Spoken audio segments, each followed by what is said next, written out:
মধ্যে কোনো অহংকার থাকতে পারে না। যে ব্যক্তি আগে সালাম দিলে ওই ব্যক্তিটার অন্তরে কখনো অহংকার জমা হইতে পারে না, ওই ব্যক্তি অহংকার থেকে মুক্ত। কিন্তু ভাই দোস্ত বুজুর্গ, আমাদের মাঝে তো সালামের বহুল প্রচলন নাই। আবার যতটুকু আমরা সালাম দেই শুধু আত্মীয় স্বজন এবং পরিচিত যারা তাদেরকেই আমরা সালাম দেই, অপরিচিতদেরকে আমরা সালাম দিতে চাই না। এটা আমাদের বদ অভ্যাসে পরিণত হয়ে গেছে। একজনকে আমি সালাম দিচ্ছি, ও আমার পরিচিত, একজনকে আমি সালাম দিচ্ছি, ও আমার আত্মীয়, কিন্তু আমরা আমাদের গায়ের আত্মীয় যারা যারা আমাদের অপরিচিত তাদেরকে আমরা সালাম দিতে চাই না। এটা আমাদের অভ্যাস হয়ে গেছে। কিন্তু প্রিয় হাজিরিন, সালাম এমন একটা দোয়া যে আল্লাহর সব বান্দারা দোয়ার মুখাপেক্ষী। এরা আল্লাহর কাছে দোয়া করে সব সময়। কারণ আমার ব্যাপারে যদি আমার এই দোয়াটা কবুল হয়ে যায়, তাহলে একটি দোয়াই আমার কামিয়াবির জন্য, আমার ভাগ্য খোলার জন্য একটা দোয়াই যথেষ্ট হয়ে যাবে। এই জন্য সালাম বেশি বেশি করে দেওয়া, কারণ সালাম এমন একটা দোয়া, এই দোয়া যদি আপনার ব্যাপারে কবুল হয়ে যায় তাহলে সুবহানাল্লাহ, আলহামদুলিল্লাহ, আপনি কামিয়াব হয়ে যাবেন। আসসালামু আলাইকুম ওয়া রাহমাতুল্লাহি ওয়া বারাকাতুহু। আমরা কেউ নতুন করে সুন্নতের নিয়াত করব না, বয়ানের শেষে সুন্নতের সময় দেওয়া হবে ইনশাআল্লাহ। আলহামদুলিল্লাহ নাহমাদুহু ওয়া নাস্তাঈনুহু ওয়া নাস্তাগফিরুহু ওয়া নু'মিনু বিহি ওয়া নাতাওয়াক্কালু আলাইহি ওয়া নাউযু বিল্লাহি মিন শুরুরি আনফুসিনা ওয়া মিন সাইয়্যাতি আ'মালিনা। من يهده الله فلا مضل له ومن يضلله فلا هادي له ونشهد أن سيدنا وسندنا وحبيبنا وحبيب طبيب قلوبنا ومولانا محمدا عبده ورسوله أرسله الله تعالى بالحق بشيرا ونذيرا وداعيا إلى الله بإذنه وسراجا وقمرا منيرا. أما بعد فأعوذ بالله من الشيطان الرجيم. بسم الله الرحمن الرحيم. وإذا حييتم بتحية فحيوا بأحسن منها أو ردوها إن الله كان على كل شيء حسيبا. صدق الله العظيم. وقال رسول الله صلى الله عليه وسلم أفشوا السلام وأطعموا الطعام وصلوا الأرحام وصلوا بالليل والناس نيام تدخلون الجنة بسلام أو كما قال عليه الصلاة والسلام. اللهم صل على محمد النبي الأمي وعلى آله وسلم تسليما. الحمد لله. শুকরিয়া আদায় করছি সে রব্বুল কারীমের দরবারে যে আল্লাহ রব্বুল আলামিন অত্যন্ত দয়া করে মায়া করে দুনিয়াবী সমস্ত প্রকার কাজ কারবার থেকে আমাদের সকলকে ফারেক করে আজকে জুমার দিন জুমার নামাজ পড়ার জন্য আমাদের সকলকে মসজিদে আসার তৌফিক দান করলেন। এজন্য আমরা সকলেই অন্তরস্থল থেকে শুকরিয়া আদায় করছি। সকলে বলছি আলহামদুলিল্লাহ। সংক্ষিপ্ত আকারে দরুদ ও সালাম পাঠ করছি আকায়ে নামদার তাজদার মদিনা আহমদ মুস্তাফা মুহাম্মদ মুস্তাফা সাইয়্যিদুল কাউনাইন খাতামুন নবিয়্যিন রাহমাতুল লিল আলামিন জনাব মুহাম্মদুর রাসূলুল্লাহ। সকল বলছি সাল্লাল্লাহু আলাইহি ওয়াসাল্লাম। মুহতারাম হাজিরিন, আমি আপনাদের সামনে আল্লাহ রাব্বুল আলামিনের পবিত্র কোরআনুল কারীম থেকে একখানা আয়াতে কারিমা তেলাওয়াত করেছি। রাসূল করিম সাল্লাল্লাহু আলাইহি ওয়াসাল্লামের হাদিস শরীফ থেকে একখানা হাদিস শরীফ আপনাদের মাঝে আমি পাঠ করেছি। আল্লাহ রাব্বুল আলামিন আমাকে তৌফিক দান করলে এই আয়াত ও হাদিসকে লক্ষ্য করে আপনাদের সামনে কিছু কথা বলবার ইরাদা করেছি। আল্লাহ রাব্বুল আলামিন আমাকে কোরআন ও হাদিসের কথাগুলোকে সুস্পষ্ট ভাবে আপনাদের সামনে পরিবেশন করার পাশাপাশি আপনাদের সকলকে ঈমানি হালতে আমলের নিয়তে শোনার তৌফিক দান করেন। সকলে বলছি আল্লাহুম্মা আমিন। মুহতারাম হাজিরিন, আমি আপনাদের সামনে আজকে যে আয়াতে কারিমা এবং যে হাদিস শরীফ পাঠ করেছি, এই আয়াত ও হাদিসে মুসলমানদের পারস্পরিক অভিবাদন তথা সালাম সম্পর্কে আলোচনা করা হয়েছে। মুহতারাম হাজিরিন, সালাম এটা হচ্ছে আরবি একটা শব্দ। এই শব্দের বাংলা অর্থ হচ্ছে শান্তি বা নিরাপত্তা। এই যে সালাম, এটা হচ্ছে রব্ব কারীম আল্লাহ রাব্বুল আলামিনের মহিমান্বিত নাম সমূহের মধ্যে থেকে একটি। এই সালামটিকে আল্লাহ রাব্বুল আলামিন দুনিয়াবাসীদের জন্য দান করেছেন। এই সালাম আদান প্রদান করা সামাজিক শিষ্টাচারের অন্তর্ভুক্ত। এটা এক মুসলমানের উপর অপর মুসলমানের একটা হক। আল্লাহ প্রদত্ত একটা বড় নেয়ামত, এবং একটা দোয়া। আমরা জানি আমরা মুসলমান জাতি, আমরা বাদ দিয়ে পৃথিবীতে আরো অনেক ধর্ম অবলম্বনকারী মানুষ এই পৃথিবীতে আছে। কিন্তু আমাদের চেয়ে যারা অপর ধর্ম অবলম্বনকারীরা আছে, যারা বিভিন্ন ধর্মের বিশ্বাস করে, বিভিন্ন ধর্ম বিশ্বাসী, এরা একে অপরকে অভিবাদন করে থাকে। কে অভিবাদন করে? গুড মর্নিং, গুড ইভিনিং, নমস্কার, এ জাতীয় শব্দ দ্বারা তারা একে অপরকে অভিবাদন করে থাকে। কিন্তু তাদের এই অভিবাদনে কোন দয়া, কামনা, বাসনা কোনো কিছু নেই যা মুসলমানের সালামের মধ্যে রয়েছে। যা মুসলমানের অভিবাদন রয়েছে, মুসলমানদের অভিবাদনে আবেদন রয়েছে, দয়া আছে, কামনা, বাসনা সব কিছু আছে যা বেধর্মীদের অভিবাদনে নাই। সুবহানাল্লাহ ওয়া বিহামদিহি। একজন মুসলমান যখন অপর একজন মুসলমানকে সালাম দিবে, তখন এই সালামের মধ্যে তিনটি আবেদন রয়েছে।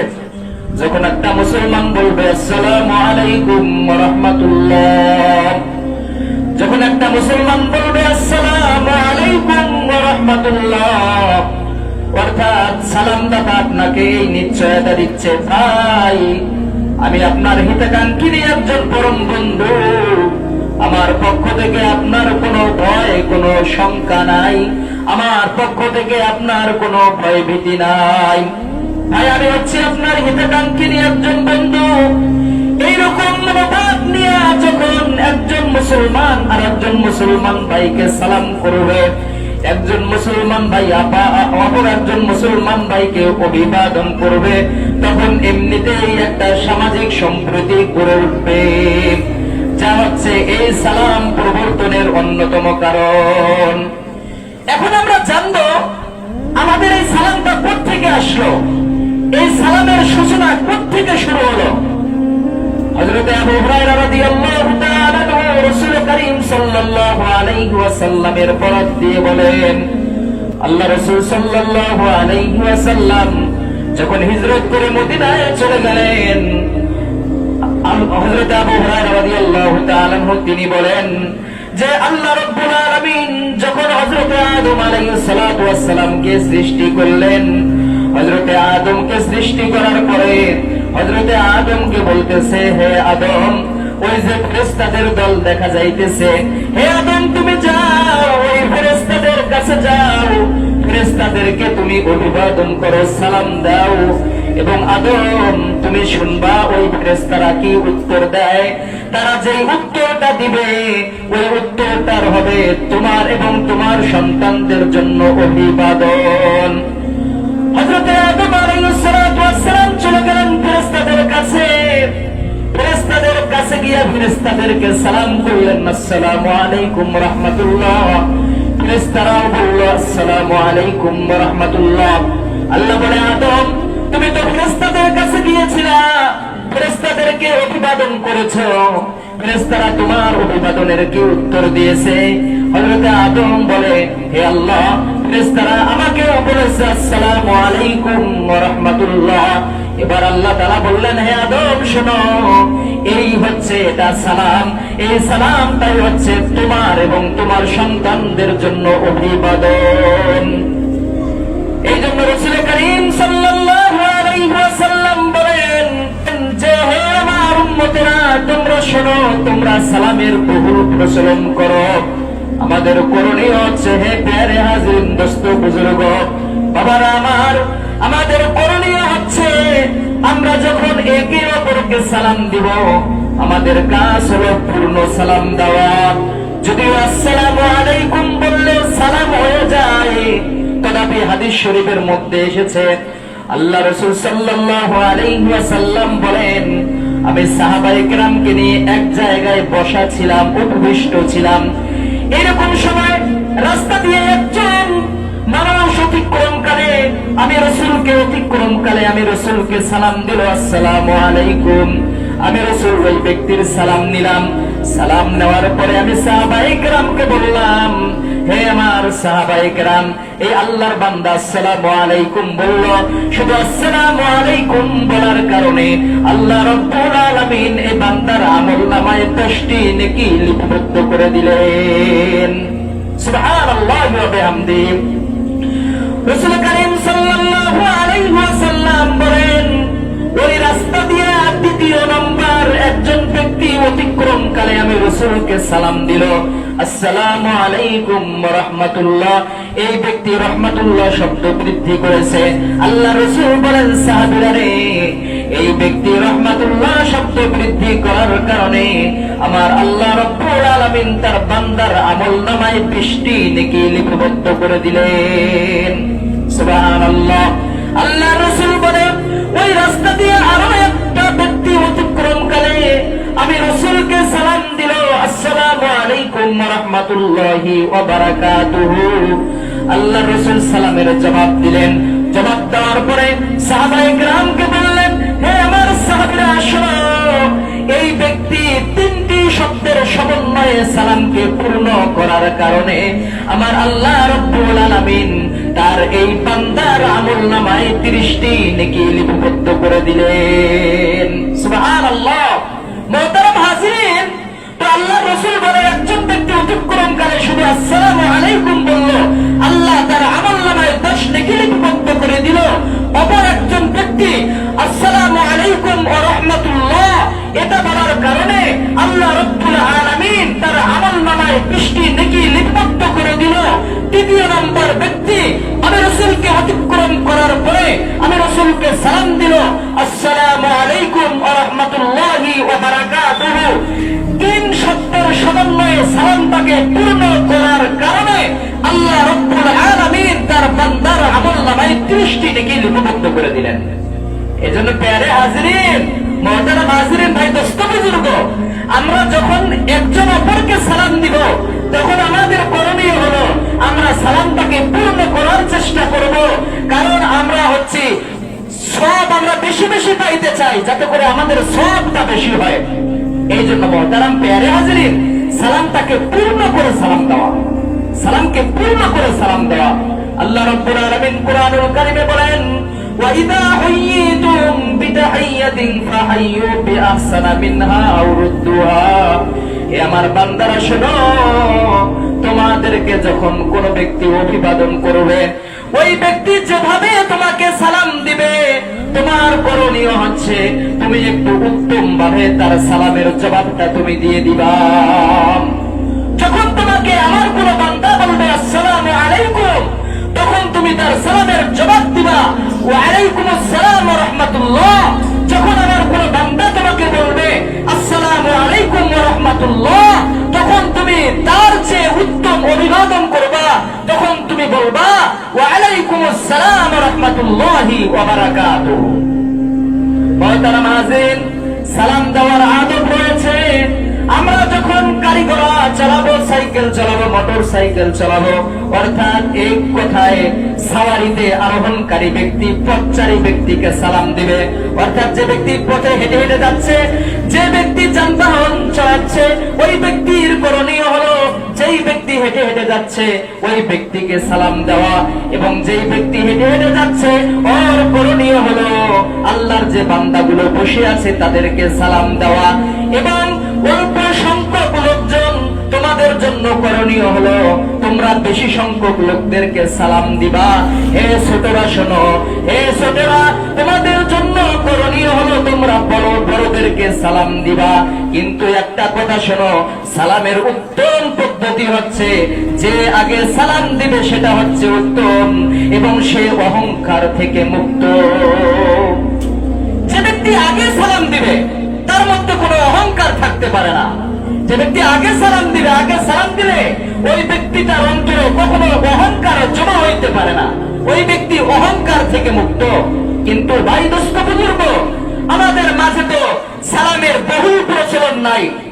আবার যতটুকু আমরা সালাম দেই শুধু আত্মীয় স্বজন এবং পরিচিত যারা তাদেরকেই আমরা সালাম দেই, অপরিচিতদেরকে আমরা সালাম দিতে চাই না।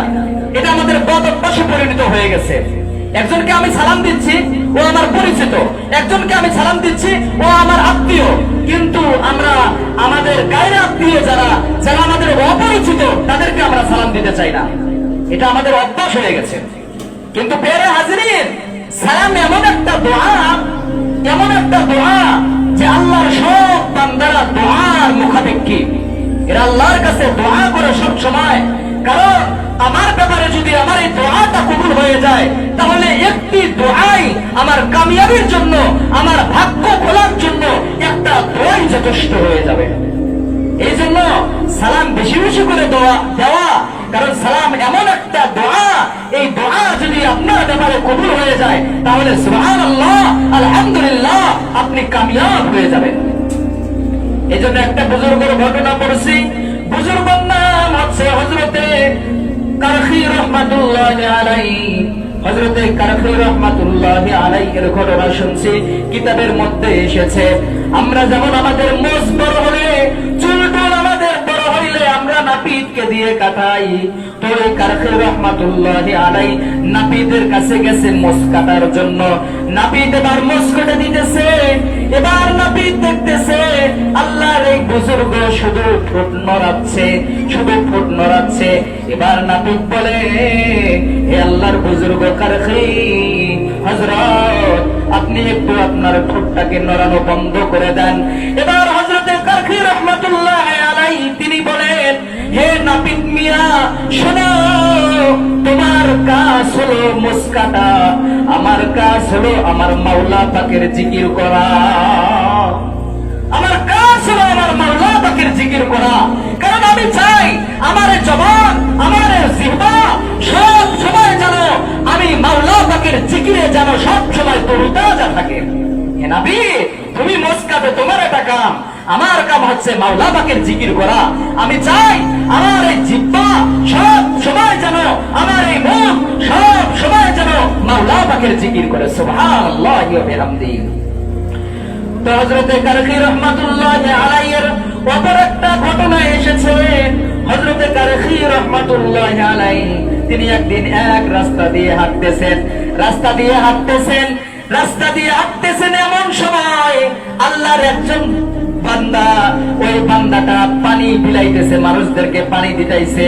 অর্থাৎ তার নাম হচ্ছে সাকি, অর্থাৎ পানি পরিবেশক। এই পানি পরিবেশক লোকদেরকে বলতেছে, আসো আমার কাছে পানি খাও, এবং আল্লাহর কাছে দোয়া করতেছে, হে আল্লাহ, আমি সাকির কাছ থেকে তোমার যে বান্দাটা পানি খাবে, আল্লাহ গো, তুমি তোমার ওই বান্দার উপর রহমত দিও, তোমার ওই বান্দাকে কবুল করিও।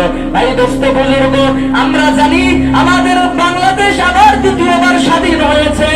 আমরা সবাই জানি মুক্ত নামের একজন যুবক, সে পানি করে লোকদেরকে পানি খাওয়াইছে, যুবকদেরকে পানি খাওয়াইছে। আল্লাহ গো, যারা এই দেশকে শহীদ করার জন্য, ফ্যাসিবাদ থেকে রক্ষা করার জন্য আমাদেরকে রক্ষা দিয়েছে যে যুবকরা, সকলের জন্য দোয়া করছি, আল্লাহ সকলকে তুমি জান্নাতের উঁচু মাকাম দান করে দিও, আমিন। এই জন্য বলতেছে। এবার এই আওয়াজটা কারখী রহমাতুল্লাহি আলাইহির কানে গেছে। এবার কারখী রহমাতুল্লাহি আলাইহি চলে গেছেন ওই পানি পরিবেশকের কাছে। পানি পরিবেশকের কাছে যায়া এবার বলতেছেন, হে সাথী, আমাকে এক গ্লাস পানি দাও, আমাকে এক গ্লাস পানি দাও, আমি পানি পান করব। তো এবার কারখী রহমাতুল্লাহি আলাইহি তিনি সাথীর কাছ থেকে এক গ্লাস পানি নিলেন। পানি নিয়ে তিনি পান করলেন, খেয়ে ফেললেন। এবার কারখী রহমাতুল্লাহি আলাইহির সাথে যে সঙ্গী ছিল, এই সঙ্গী বলতেছে, হযরত, আপনি তো রোজা রাখছিলেন, আপনি পানি পান করলেন কেন? আপনার রোজা তো ভেঙে গেল, রোজা তো নষ্ট হয়ে গেল। এবার কারখী রহমাতুল্লাহি আলাইহি আল্লাহর বুজুর্গ বলতেছে, হে আমার সাথী, তুমি শোনো, আমি যে রোজা রাখছি, আমার রোজাটা হচ্ছে নফল রোজা। আমি যদি বেঁচে থাকি, জীবনে যে কোনো সময় আমি নফল রোজা রাখতে পারবো। কিন্তু আল্লাহর এই বান্দা দোয়া করতেছে, হে আল্লাহ, তোমার যে বান্দা, আমি তোমার বান্দার কাছ থেকে, আমি পানি পরিবেশকের কাছ থেকে তোমার যে বান্দা পানি পান করবে, আল্লাহ তুমি তার উপর রহমত করিও, দোয়া করিও।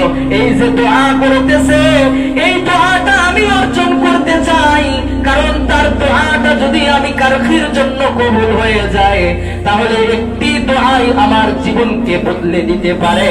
এই জন্য আমি নফল রোজাকে নষ্ট করে ফেললাম, তাও আমি তার দোয়ার মধ্যে শামিল হয়ে গেলাম। সুবহানাল্লাহি ওয়া বিহামদিহি। তাহলে আমরা যেটা বলতেছিলাম মুহতারাম হাজিরিন, যে সালাম মারাত্মক একটা দোয়া। আপনার ব্যাপারে যদি কারো দোয়া কবুল হয়ে যায়, তাহলে আপনি কামিয়াব। এই যে কারখী রহমাতুল্লাহি আলাইহির ঘটনা বললাম, নফল রোজাকে নষ্ট করেছেন শুধু দোয়া পাওয়ার আশায়। এই জন্য মুহতারাম হাজিরিন, আমরা বেশি বেশি করে সালাম দিব, ইনশাআল্লাহ। তো বেশি বেশি করে সালাম দিতে হবে। এই বদঅভ্যাস আমাদেরকে ছেড়ে দিতে হবে যে আমরা শুধু পরিচিত এবং আমাদের যারা আত্মীয় তাদেরকেই সালাম দিব, এমনটা করলে হবে না। আল্লাহ রাসূল সাল্লাল্লাহু আলাইহি ওয়াসাল্লাম হাদিস শরীফের মধ্যে বলেন, আফশুস সালাম তাসলিমু। আল্লাহর যে বান্দা বেশি বেশি সালামের বহুল প্রচলন করে, আল্লাহ রাব্বুল আলামিন তার ওই বান্দাটাকে নিরাপদে রাখেন। অপর একটা হাদিসের মধ্যে আল্লাহ রাসূল সাল্লাল্লাহু আলাইহি ওয়াসাল্লাম বলেন, আফশুস সালাম ওয়া আত'ইমুত তাআম ওয়াসিলুল আরহাম ওয়াসাল্লু বিল লাইলি ওয়ান নাস নিয়ামুন তাদখুলুনাল জান্নাতা বিসালাম। আল্লাহর যে বান্দা সালামের বহুল প্রচলন করে, আফশুস সালাম ওয়া আত'ইমুত তাআম, এবং দরিদ্র মানুষদেরকে খাবার খিলায়, ওয়াসিলুল আরহাম, এবং আত্মীয়তার সম্পর্ক বজায় রাখে, ওয়াসাল্লু বিল লাইলি ওয়ান নাস নিয়ামুন, এবং আল্লাহর ওই বান্দা নামাজ পড়ে রাত্রি বেলায়। এমন সময় নামাজ পড়ে যখন আল্লাহর বান্দারা ঘুমান্ত থাকে, তখন তিনি আল্লাহ রাব্বুল আলামিনের কুদরতি পায়ে সিজদা দেয়, অর্থাৎ তাহাজ্জুদের নামাজ। আল্লাহর যে বান্দারা এইরকম কাজগুলো করবে, এই কাজগুলো যেই বান্দারা করবে, আল্লাহ তাআলা বলেন, তাদখুলুনাল জান্নাতা বিসালাম, আমি আল্লাহ রাব্বুল আলামিন নিরাপদে তাদেরকে জান্নাত দিয়ে দিব। সুবহানাল্লাহি ওয়া বিহামদিহি। মুহতারাম হাজিরিন, তাহলে আমাদের আজকে বয়ানের আলোচ্য বিষয় ছিল কি? আলোচ্য বিষয় ছিল সালাম। এই জন্য মুহতারাম হাজিরিন, আপনাদেরকে বলা যাইতেছে সালামকে পূর্ণ করে দেওয়ার চেষ্টা করবেন, ইনশাআল্লাহ। তো আল্লাহ রাব্বুল আলামিন আমাদের সকলকে বেশি বেশি সালামের বহুল প্রচলন করার তৌফিক দান করেন। সকলে বলছি আল্লাহুম্মা আমিন। আপনাদের কাছে আর মাত্র 2 মিনিট আমি চেয়ে নিচ্ছি। কথাটা হচ্ছে, আমরা গুনাহ থেকে বেঁচে থাকতে চাই না আমরা গুনার মধ্যে ডুবে থাকতে চাই? হ্যাঁ, আমরা গুনাহ থেকে বেঁচে থাকতে চাই। আমি খাস করে যুবকদেরকে বলতেছি, আপনারা সকলে মাইকেল শুনছেন, আজকে আমাদের এই বোর্ড স্কুল মাঠে মেয়ে মানুষের খেলা হবে। কাদের খেলা? মেয়ে মানুষের খেলা হবে। বোর্ড স্কুলে মেয়ে মানুষের খেলা হবে। এই যুবকরা, আমি মাঝে মাঝে রাস্তা দিয়ে যাইতেছি, আমাকে অনেকে বলছে, ভাই খেলা দেখতে যাইবে না? আমি বলছি, না, এগুলো তো যাওয়া যাবে না, এগুলো যাওয়া যাবে না, কারণ এরা হচ্ছে আমাদের গায়রে মাহরাম। যারা খেলাইতে আসতেছে এরা আমাদের গায়রে মাহরাম। এদেরকে যদি আমরা দেখি তাহলে আমাদের জেনার গুনাহ হবে। কি হবে? আমাদের জেনার গুনাহ হবে। এই জন্য ভাই, দোস্ত বুজুর্গ, অনেক মুরব্বী আছে, এরাও ফুটবল খেলা দেখার জন্য পাগল হয়, এরাও ফুটবল খেলা বেশি ভালোবাসে। হ্যাঁ, আর যখন কেউ ক্রিকেট খেলা দেখে, ওরা বলে, এগুলো কি দেখিস তোরা, এগুলো ব্যাট খেলা, এগুলো পছন্দ না, আরে পাও দিয়ে শোনাবে, ওগুলো খেলা আমাদের ভালো লাগে। এজন্য অনেক যুবকরা আছে, যারা অনেক মুরব্বীরা আছে যারা ফুটবল খেলা দেখা পছন্দ করে, ফুটবল খেলা দেখা পছন্দ করে। ওই সমস্ত মুরব্বী এবং ওই সমস্ত যুবকদেরকে আমি নিষেধ করতেছি, আপনারা এগুলো থেকে বেঁচে থাকবেন, কারণ এগুলো হচ্ছে আপনার ফিতনা, এগুলো হচ্ছে আপনার ফিতনা। কারণ আল্লাহ রাসূল সাল্লাল্লাহু আলাইহি ওয়াসাল্লাম হাদিস শরীফের মধ্যে বলেন যে মহিলারা হচ্ছে শয়তানের জাল, মহিলারা হচ্ছে শয়তানের জাল।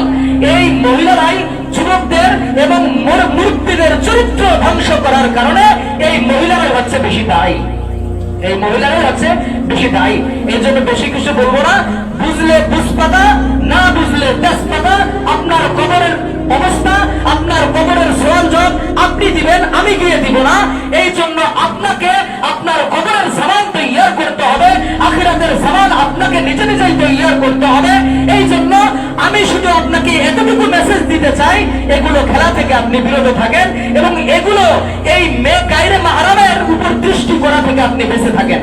আল্লাহ রাব্বুল আলামিন আমাদের সকলকে গুনাহ মুক্ত জীবন যাপন করার তৌফিক দান করেন। সকলে বলছে আল্লাহুম্মা আমিন। ওয়া আখিরু দাওয়াহুম আলহামদুলিল্লাহি রাব্বিল আলামিন। আসসালামু আলাইকুম ওয়া রাহমাতুল্লাহি ওয়া বারাকাতুহু। আমরা যেন সুন্নাত পড়ে নিই, সকলে 4 রাকাত সুন্নাত পড়ে নিই।